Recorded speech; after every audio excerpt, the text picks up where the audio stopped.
Madam की ready है, रश्मि madam speech दे रहे थे। रश्मि मैडम है रश्मि मैडम हाँ स्पीच देने की उन्होंने अभी। हाँ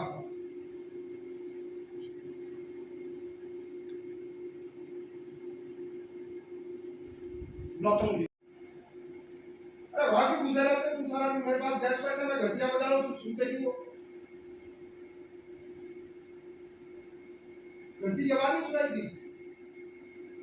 नहीं तो एक जगह यहाँ पे रहा करो जब मेरे पास कोई बैठा होगा, इधर उधर कोई नहीं जाएगा। चाय बना के ला दो फटाफट। हुए भी दिखा दो मसाला है इतना।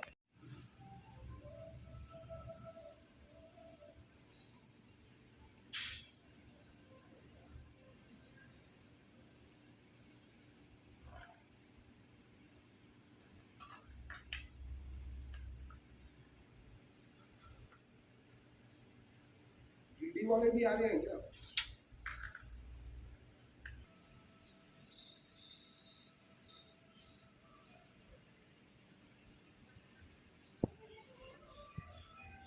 अब ले लो भाई।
साबुन से धुलवा के रखेगा।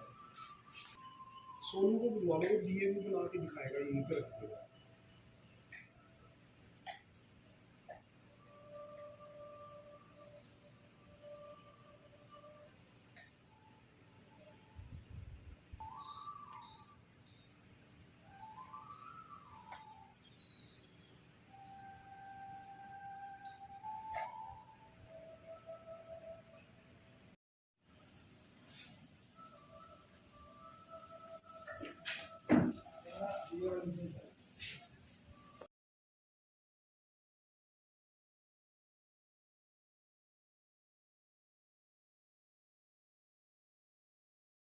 गौ में से ये मूर्तियां बनाई जा रही हैं गणेश जी की, जहाँ दूसरे दिए बनाए जा रहे हैं, क्या है पूरा प्रोजेक्ट, इससे क्या फायदा होगा?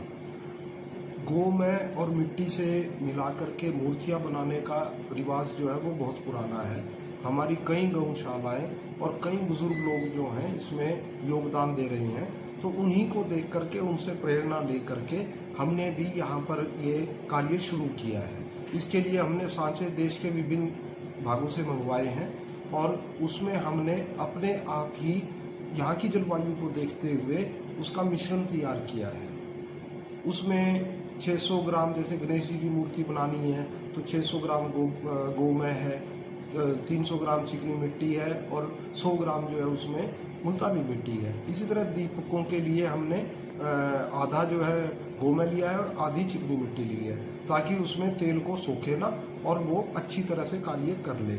और इसको बनाने का उद्देश्य ये था कि गांव में महिलाएं, बच्चे जो हैं जिनके पास आमदनी के ज़्यादा साधन नहीं है, वो लोग जो है नज़दीकी गौशाला से या जिस किसान भाई के पास देसी गऊ है उसे गोमय ले करके अपनी रोजी रोटी या कुछ ना कुछ जो है अपना ये रोजगार का अवसर तलाश कर सकते हैं। तो इस सोच के साथ हमने इस कार्य को शुरू किया। और तीसरा जो है, जो हमारे संस्थान में बेस्ट आउट ऑफ वेस्ट स्वच्छता अभियान के तहत जो एक हमारी मुहिम चल रही है, उसमें ये एक एक्टिविटी के तौर पे हमने इसको लिया है। और इसमें योगदान हमें काफ़ी जो वैज्ञानिक गण है, हमारा स्टाफ है और स्टूडेंट्स हैं, उन सब का हमें योगदान मिला है इनको मूर्तियों को तैयार करने में। और इनकी मांग को देखते हुए हम इनको जो है सेल काउंटर के माध्यम से रेट फिक्स होने के पश्चात सेल भी करेंगे इनका जो है।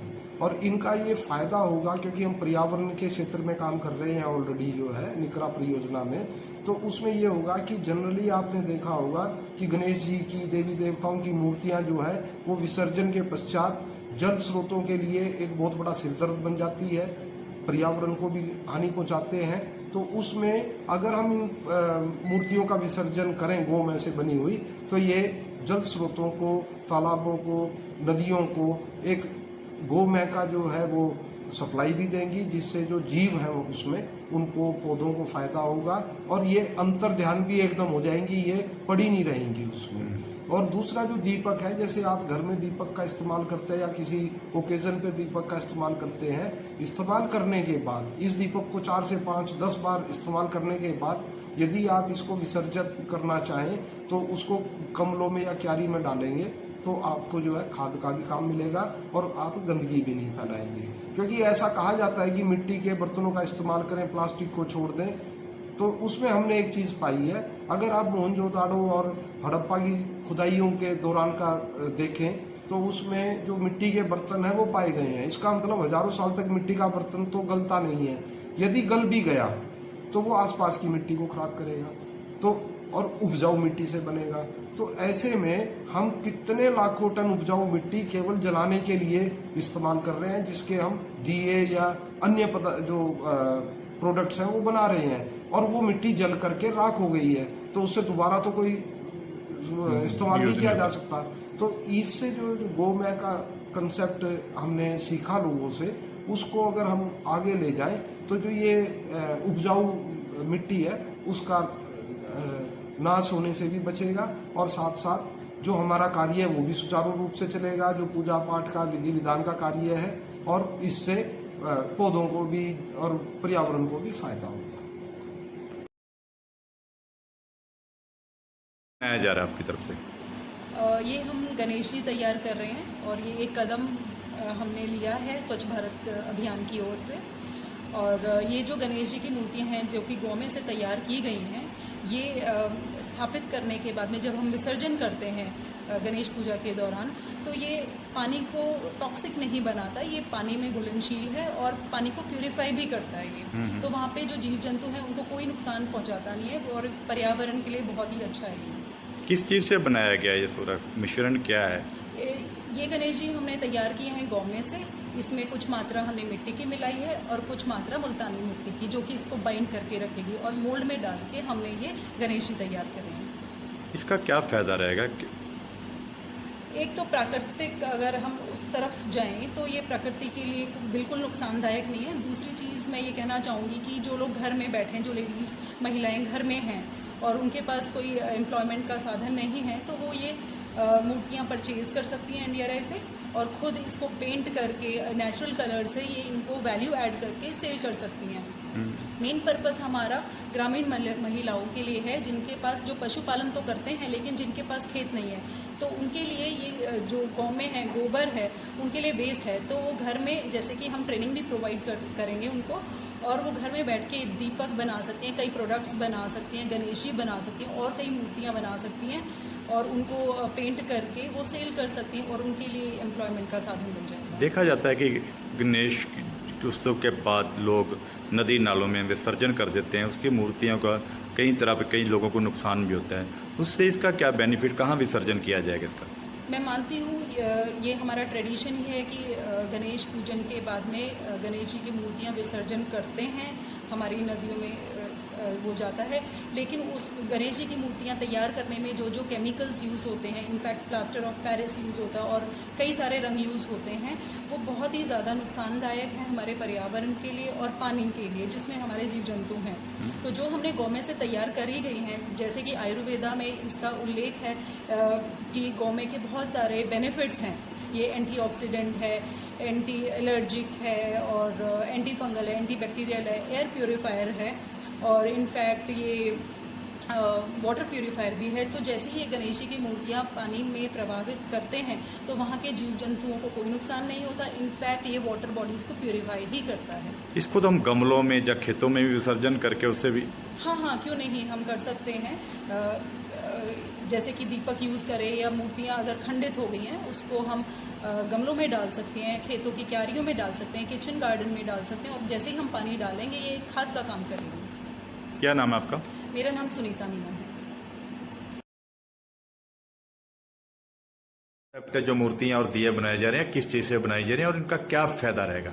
देखिए, ये जो हमने गोमेद निर्मित उत्पाद बनाए हैं ये हमारे भारत के विभिन्न राज्यों में बहुत बड़ी बड़ी जो गौशालाएं हैं उनमें ये पहल बहुत शुरू से हो चुकी है। हम तो सिर्फ एक प्रेरणा लेकर के इस चीज को हमने यहाँ पे अप्लाई किया है। हमने यहाँ पे गोमेद निर्मित उत्पाद बनाए जिसमें हमने गणेश भगवान की मूर्ति बनाई है, बहुत अलग अलग तरह के डिजाइनर दिए बनाए हैं।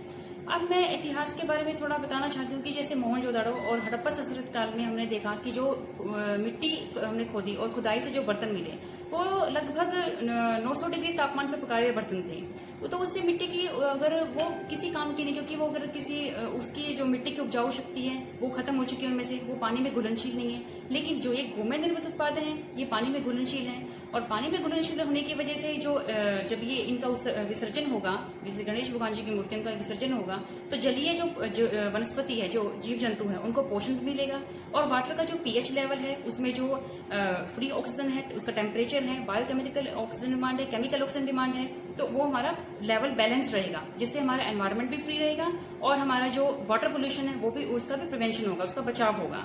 तो और दूसरी बात मैं ये बताना चाहती हूँ, अगर हम एक 20 ग्राम का दिया पकाते हैं तो उससे लगभग 200 ग्राम कार्बन डाइऑक्साइड का उत्सर्जन होता है। तो ये हमारे एनवायरनमेंट के लिए बिल्कुल सेफ नहीं है। और ये जो गोमेद निर्मित उत्पाद है इनको आपको आग में पकाने की कोई जरूरत नहीं है, तो ये इको फ्रेंडली है।